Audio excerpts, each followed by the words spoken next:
کیا کاروبار کے نام کا اثر ہوتا ہے؟ کیا کسی کاروبار کے نام کا اس کاروبار پر اثر ہونا شرعاً ثابت ہے؟ حافظ عبد الباسط راولپنڈی سے۔ میرے علم میں ایسی کوئی روایت نہیں ہے کہ کاروبار کے نام کا کاروبار پر اثر ہوتا ہے، البتہ کسی بھی چیز کا اچھا نام رکھنا چاہیے۔ آپ نے کمپنی بنائی بے برکتی کے نام سے، بے برکت کمپنی، تو نام سے ہی پتہ چل رہا ہے کہ آپ برکت چاہتے نہیں ہیں، تو اس کی اللہ کی طرف سے کوئی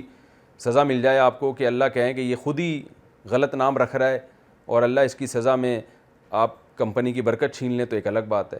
تو اس لیے نام ہمیشہ اچھا رکھنا چاہیے ایک نیک شگون کے طور پر، کہ ہو سکتا ہے اللہ تعالیٰ اس نام کی وجہ سے اس میں برکت ڈال دیں۔ تو اسی وجہ سے نبی صلی اللہ علیہ وسلم نے لوگوں کے بھی خراب نام رکھنے سے منع کیا ہے، تو نام اچھا رکھنا چاہیے اس امید کے ساتھ کہ شاید اللہ اس نام کی برکت ہمیں دے دے۔ تو اللہ پر تو کوئی پابندی نہیں ہے نا، وہ نام کی برکت دے سکتا ہے، تو اس لیے اچھا نام رکھنا چاہیے۔ بہنوئی سے پردے کا شرعی حکم۔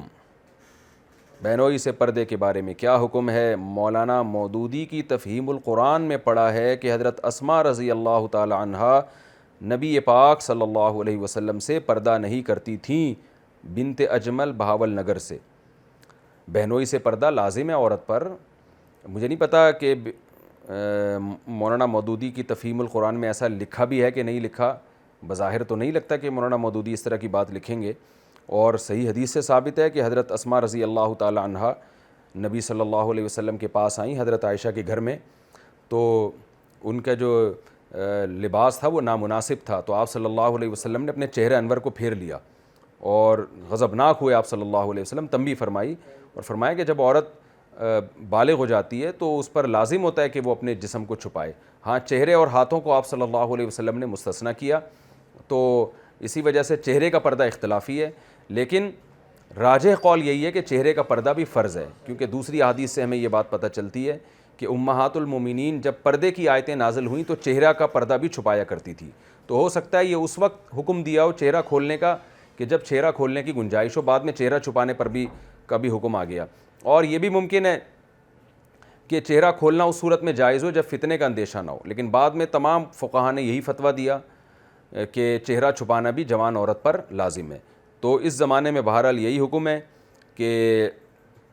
مکمل پردہ کرے گی جس میں چہرہ بھی داخل ہے، تو چہرے کا جو پردہ ہے نا اس کا تعلق فتنے سے ہے، تو جوان عورت اور خاص طور پہ ایک ہی ساتھ رہتے ہوں،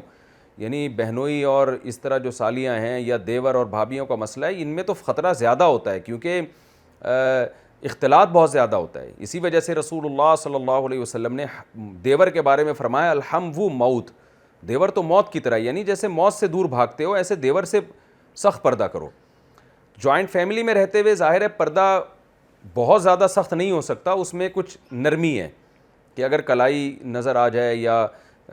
غلطی سے چہرے پہ نظر پڑ جائے تو اس کی گنجائش ہے اگر جوائنٹ فیملی میں رہتے ہیں، لیکن پردہ بہرحال کرنا پڑے گا۔ تو اس طرح بھابھی کے سامنے بیٹھ کے گپ شپ لگانا یا سالی اور بہنوئی کا آمنے سامنے بیٹھ کے گپ شپ لگانا یہ بالکل جائز نہیں ہے۔ عورت پر لازم ہے کہ اپنے بہنوئی کے سامنے نہ آئے، وہ بھابھی پر لازم ہے کہ وہ اپنے دیور کے سامنے نہ آئے۔ رسول اللہ صلی اللہ علیہ وسلم نے اس میں بہت سختی سے آپ صلی اللہ علیہ وسلم نے حکم دیا اس بارے میں۔